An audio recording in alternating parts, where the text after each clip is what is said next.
नमो देव्यै महादेव्यै सिद्ध्यै शान्त्यै नमो नमः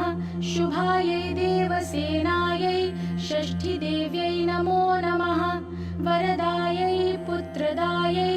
धनदायै नमो नमः सुखदायै मोक्षदायै च षष्ठीदेव्यै नमो नमः शक्तिषष्ठीस्वरूपायै सिद्धायै च नमो नमः मायायै सिद्धयोगिन्यै षष्ठीदेव्यै नमो नमः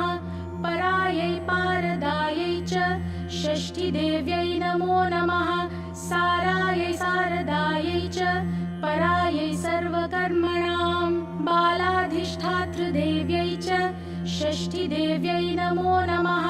कल्याणदायै कल्याण्यै फलदायै च कर्मणां प्रत्यक्षायै च भक्तानां षष्ठीदेव्यै नमो